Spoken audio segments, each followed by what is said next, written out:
الحلم في الإسلام هو ضبط النفس عند هيجان الغضب، والتريث في الأمور، واحتمال أذى الآخرين دون رد الإساءة بمثلها، وهو خصلة رفيعة يحبها الله ورسوله. يعد الحلم سجية أو خلقا يكتسب بالتحلم، وهو دليل على العقل والوقار وقوة الشخصية، ويرفع صاحبه إلى درجات الجنة. أهمية وخلق الحلم في الإسلام: أولا، ثناء الله ورسوله، فقد مدح الله تعالى الحلم ووصف به أنبياءه، وقال النبي صلى الله عليه وسلم لأشج عبد القيس: إن فيك خصلتين يحبهما الله، الحلم والأناة. ثانيا، ضبط النفس عند الغضب. الحليم هو من يملك نفسه عند الغضب، لا من يصرع الناس. قال النبي صلى الله عليه وسلم: ليس الشديد بالصرعة، إنما الشديد الذي يملك نفسه عند الغضب. ثالثا، ثواب عظيم. أهل الحلم هم أهل الفضل، وحلمهم سبب في دخولهم الجنة. رابعا، أمثلة نبوية.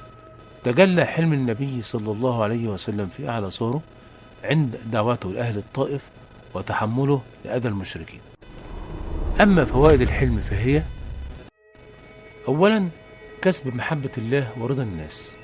ثانيا، المحبة وتألف القلوب وتجنب البغضاء. ثالثا، تحويل العدو إلى صديق.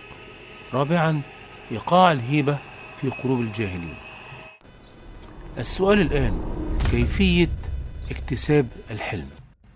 أولا، التحلم، تمرين النفس على الصبر، فالحلم يكتسب بالتعلم والتكرار. ثانيا، تذكر حلم الله، استحضار حلم الله عز وجل على العباد رغم معاصيهم. ثالثا، الدعاء، الإكثار من الدعاء بأن يرزق الله المسلم حسن الخلق. رابعا، اجتناب أسباب الغضب مثل المزاح المذموم، المراء، وفضول الكلام. الحلم هو سمة المؤمن القوي الذي يقابل الجهل بالحلم والسيئة بالحسنة طلبا لوجه الله. اللهم أملك قلوبنا عند الغضب، وارزقنا الحلم والحكمة.